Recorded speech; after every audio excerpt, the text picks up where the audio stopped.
नमस्कार दोस्तों, चलिए जानते हैं उत्तर प्रदेश के 50 फटाफट बड़ी खबरों को सिर्फ 10 मिनट में। लेकिन उससे पहले आप यह वीडियो कहां से देख रहे हैं हमें कमेंट में जरूर बताएं।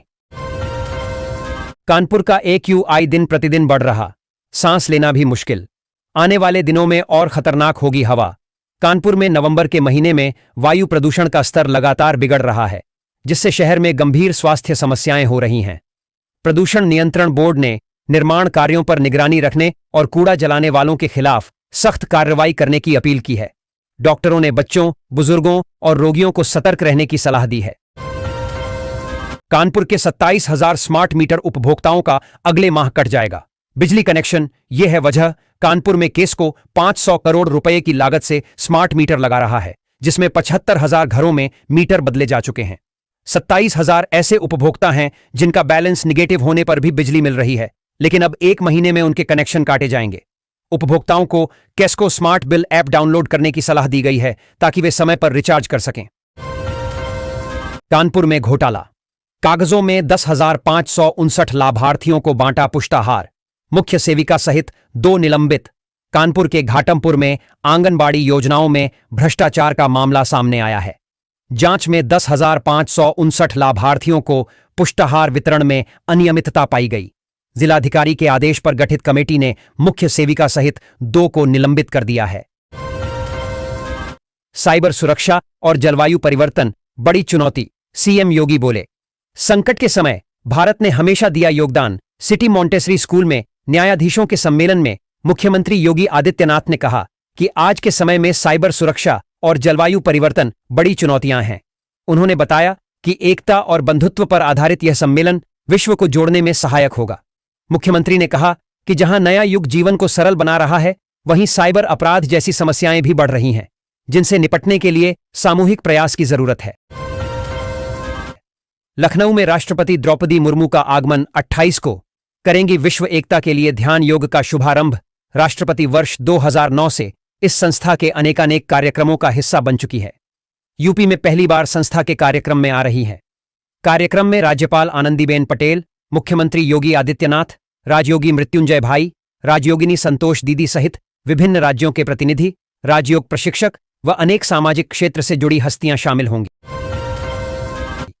कानपुर पहुंचे यूपी के डिप्टी सीएम ब्रजेश पाठक, बोले SIR अभियान पूरी तरह पारदर्शी। उत्तर प्रदेश के उप मुख्यमंत्री ब्रजेश पाठक ने कानपुर में कहा कि मतदाता सघन पुनरीक्षण अभियान पूरी तरह से पारदर्शी है। उन्होंने मतदाता सूची में किसी भी प्रकार की गड़बड़ी से बचने और सभी पात्र नागरिकों को मतदान का अवसर सुनिश्चित करने पर जोर दिया। कानपुर के मेडिकल कॉलेज के ट्रामा सेंटर में बनेंगे 2 हेलीपैड, मरीजों को एयरलिफ्ट की मिलेगी सुविधा। बजट जारी, कानपुर मेडिकल कॉलेज के ट्रामा सेंटर में 2 हेलीपैड बनाए जाएंगे। मरीजों को एयरलिफ्ट करने की सुविधा मिलेगी, जिसके लिए बजट जारी हो गया है। इससे गंभीर मरीजों को तुरंत बेहतर इलाज के लिए पहुंचाया जा सकेगा और समय की बचत होगी। हेलीपैड निर्माण से ट्रामा सेंटर की क्षमता में वृद्धि होगी। IPL की तर्ज पर यूपी T20 लीग 8 टीम के साथ 2 शहरों में मैच कराने की तैयारी। उत्तर प्रदेश में IPL की तरह यूपी T20 लीग शुरू करने की योजना है।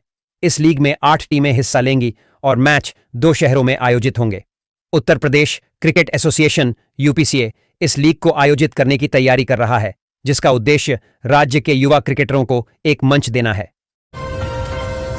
IIT कानपुर से कश्मीरी मूल के 2 रिसर्चर लापता, एक दिल्ली धमाके के दिन से है गायब। क्या हो रही है कोई बड़ी प्लानिंग?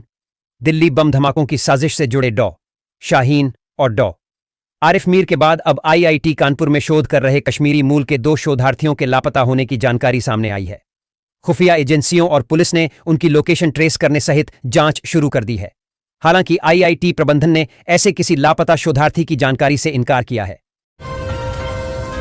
जैश की महिला विंग में थी शहर की 9 युवतियां। डॉक्टर शाहीन को कानपुर ला सकती है NIA। कानपुर से एक सनसनीखेज मामला सामने आया है, जिसमें जैश-ए-मोहम्मद के महिला विंग में शहर की 9 युवतियों के शामिल होने का पता चला है। NIA इस मामले की जांच कर रही है और डॉक्टर शाहीन को कानपुर ला सकती है, जो इन युवतियों को कट्टरपंथी बनाने में शामिल है। NIA की जांच जारी है। कोहरे का रेलवे में दिखने लगा प्रभाव। कानपुर सेंट्रल स्टेशन से होकर जाने वाली ये ट्रेनें रहेंगी निरस्त। सर्दी और कोहरे के कारण रेलवे परिचालन प्रभावित हुआ है। दृश्यता कम होने से सेंट्रल स्टेशन से गुजरने वाली कुछ ट्रेनों को रद्द कर दिया गया है। रेलवे ने यात्रियों को यात्रा से पहले ट्रेनों की स्थिति जांचने की सलाह दी है और निरस्त ट्रेनों की सूची जारी की है। असुविधा के लिए खेद है। इलाहाबाद हाई कोर्ट में निजी सचिव संवर्ग के 446 पदों का विभाजन अनुमोदित। न्याय विभाग के प्रमुख सचिव ने इससे संबंधित आदेश जारी किया है, जिसमें निजी सचिव संवर्ग के पदों के विभाजन का विवरण दिया गया है। शहरों में 4 मीटर से कम चौड़ी सड़क पर भी मिलेगी भवन बनाने की अनुमति। आवास एवं विकास परिषद के आवास आयुक्त 2 और सभी विकास प्राधिकरणों के उपाध्यक्षों को भेजे गए आदेश में स्पष्ट किया गया है कि 9 मीटर न्यूनतम चौड़ाई वाली सड़कों पर उपविभाजन की अनुमति होगी। आयुष्मान योजना में नहीं हो सकेगा फर्जी बिलों का भुगतान। अब आईसीयू में इलाज की पेमेंट से पहले करना होगा ये काम। आयुष्मान भारत योजना के तहत अब अस्पतालों द्वारा किए गए आईसीयू इलाज के भुगतान की पुष्टि मरीज या उसके स्वजन से कॉल करके की जाएगी। साचीज के अनुसार हर महीने करीब 600 आईसीयू दावे आते हैं, जिनकी पहले केंद्र की तय एजेंसी और फिर साचीज के डॉक्टर जांच करते हैं। अब यदि किसी बिल में संदिग्ध जानकारी होगी तो सत्यापन के लिए सीधे मरीज या परिजनों से संपर्क किया जाएगा। धुंध के साथ सुबह की शुरुआत। कैसा रहेगा यूपी में आज का मौसम? देखें लेटेस्ट अपडेट। उत्तर प्रदेश में आज सुबह धुंध के साथ हुई। मौसम विभाग ने आने वाले दिनों में तापमान में गिरावट की संभावना जताई है। कई शहरों में दृश्यता कम होने के कारण वाहन चालकों को सावधानी बरतने की सलाह दी गई है। मौसम शुष्क रहने की संभावना है, लेकिन कुछ क्षेत्रों में हल्की बारिश हो सकती है। एसआईआर भरने के लिए ऐसे करें सर्च। 2003 की वोटर लिस्ट में झट से मिल जाएगा आपका नाम। मुख्य निर्वाचन अधिकारी कार्यालय ने 2003 की मतदाता सूची में नाम खोजने के लिए एक वीडियो जारी किया है। इस वीडियो में CUttarpradesh.nic.in वेबसाइट पर जाकर क्रमवार तरीके से नाम खोजने की प्रक्रिया को समझाया गया है, जिससे लोग आसानी से अपना और अपने परिवार का नाम ढूंढ सकें। अपराध से दूर रखने के लिए विद्यार्थियों में जागरूकता जरूरी, राज्यपाल बोलीं। बच्चों को संस्कार देना सबकी जिम्मेदारी। राज्यपाल ने विद्यार्थियों को अपराध से दूर रखने के लिए जागरूकता को महत्वपूर्ण बताया।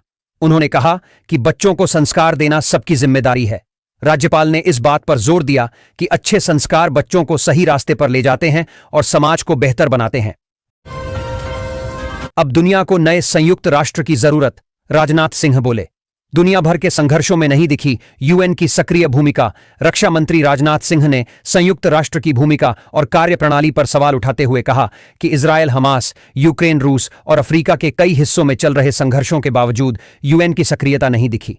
उन्होंने कहा कि आज विश्व को एक नए संयुक्त राष्ट्र की जरूरत है, जिसमें नई संस्था नहीं बल्कि नई ऊर्जा, कार्यशैली और दृष्टिकोण शामिल हों। यूपी में फार्मर रजिस्ट्री में लापरवाही वाले जिलों को लेकर कृषि मंत्री सख्त, अधिकारियों के खिलाफ कार्रवाई के निर्देश। उत्तर प्रदेश के कृषि मंत्री ने फार्मर रजिस्ट्री में लापरवाही करने वाले जिलों के अधिकारियों पर सख्त कार्रवाई के आदेश दिए हैं। उन्होंने पंजीकरण प्रक्रिया में तेजी लाने और किसानों को योजनाओं के बारे में जागरूक करने पर जोर दिया है। सरकार किसानों को सभी योजनाओं 100% तक पहुंचाने का लक्ष्य रखा है, का लाभ पहुंचाने के लिए प्रतिबद्ध है और पंजीकरण को सुगम बनाना आवश्यक है। दोषी अधिकारियों पर तत्काल कार्रवाई की जाएगी। फिक्की फ्लो के कार्यक्रम में शामिल हुए सीएम योगी बोले, महिलाओं की प्रगति से ही विकसित होगा भारत। मुख्यमंत्री योगी आदित्यनाथ फिक्की फ्लो के कार्यक्रम में शामिल हुए। उन्होंने कहा कि महिलाओं की तरक्की से ही भारत विकसित होगा। उन्होंने महिला सशक्तिकरण पर जोर दिया और सरकार की प्रतिबद्धता दोहराई। योगी जी ने आत्मनिर्भर भारत के सपने को साकार करने में महिलाओं की भागीदारी को महत्वपूर्ण बताया और उनसे देश के विकास में योगदान करने का आह्वान किया। कई शहरों में फैले आतंकी नेटवर्क की पड़ताल तेज। आतंकियों को लखनऊ, कानपुर और सहारनपुर लेकर आएगी एनआईए, राष्ट्रीय जांच एजेंसी। दिल्ली धमाके की जांच को आगे बढ़ाते हुए शाहीन समेत अन्य आरोपियों को लखनऊ, कानपुर और सहारनपुर ले जाकर पूछताछ करेगी। जांच में पता चला है कि आतंकियों का नेटवर्क कई राज्यों में फैला है, जिसके चलते एटीएस ने 30 से अधिक डॉक्टरों और संदिग्धों से पूछताछ की है। एजेंसियां अस्पतालों की भी जांच कर रही हैं, क्योंकि आतंकियों ने उन्हें छिपने का ठिकाना बनाया था। मिलावटी पनीर और खोया बेचने वाले 5 लोगों पर एफआईआर। एफएसडीए ने 10 जिलों से 41 नमूने किए एकत्रित।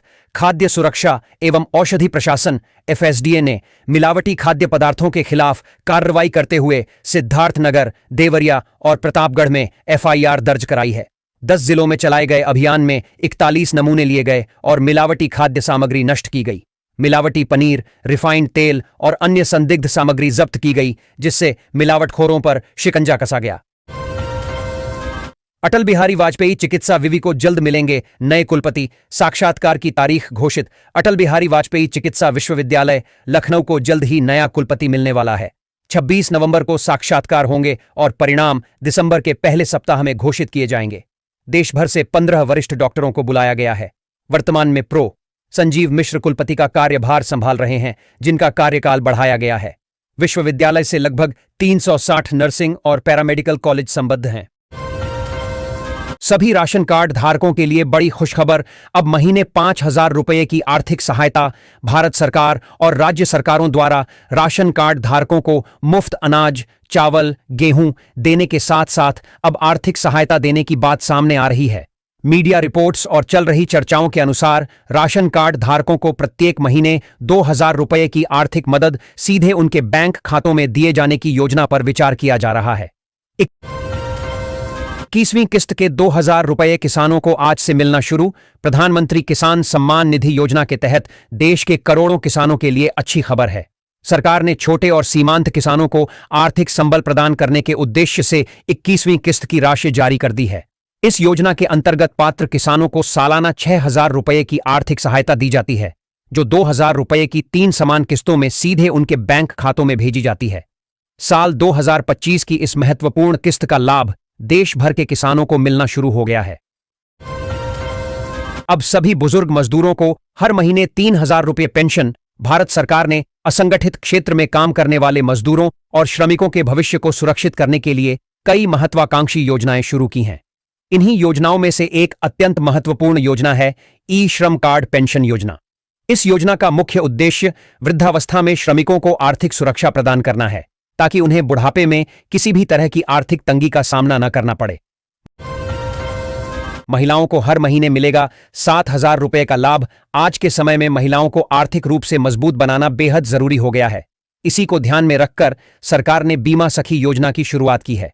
यह योजना उन महिलाओं के लिए एक बड़ा अवसर लेकर आई है जो घर बैठकर भी कमाना चाहती हैं या किसी ऐसे रोजगार की तलाश में हैं जिससे उन्हें स्थायी आय मिल सके।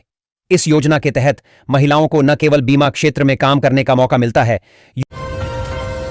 यूपी में उज्ज्वला के मुफ्त कनेक्शन से महिलाओं को मिलेगी चूल्हे के धुएं से आजादी। इन डॉक्यूमेंट की होगी जरूरत। उत्तर प्रदेश में उज्ज्वला योजना के तहत गरीब महिलाओं को मुफ्त गैस कनेक्शन दिए जा रहे हैं, जिससे उन्हें चूल्हे के धुएं से मुक्ति मिलेगी।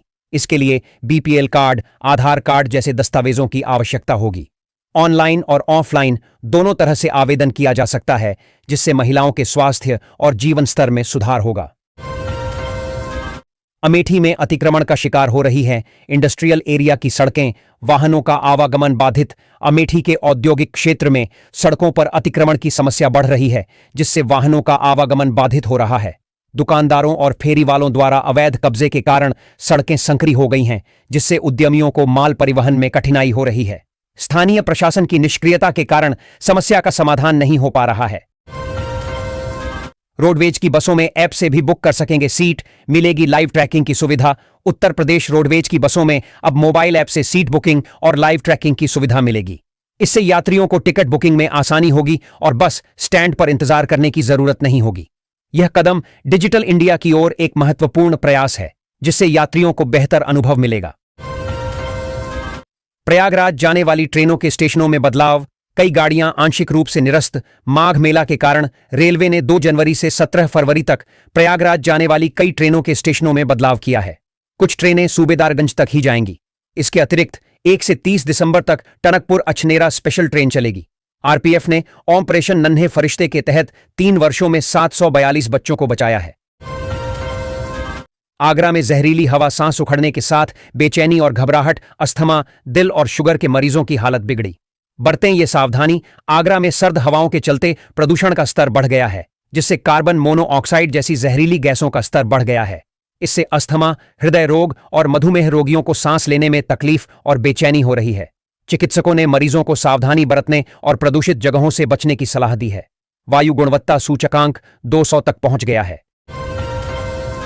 बीएलओ हो गए परेशान। डिटेल न मिलने पर मतदाता बिना फोटो और कालम भरे लौटा रहे। गणना प्रपत्र। आगरा में मतदाता सूची के विशेष पुनरीक्षण अभियान में मतदाताओं द्वारा गणना प्रपत्र ठीक से न भरने से बीएलओ परेशान हैं।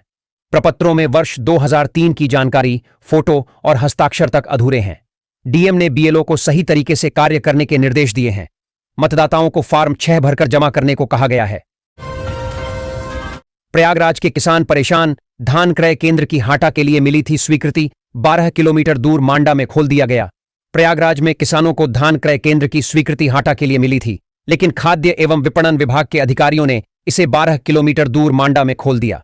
इससे 2 दर्जन गांवों के किसान व्यापारियों को कम दाम पर उपज बेचने को मजबूर हैं।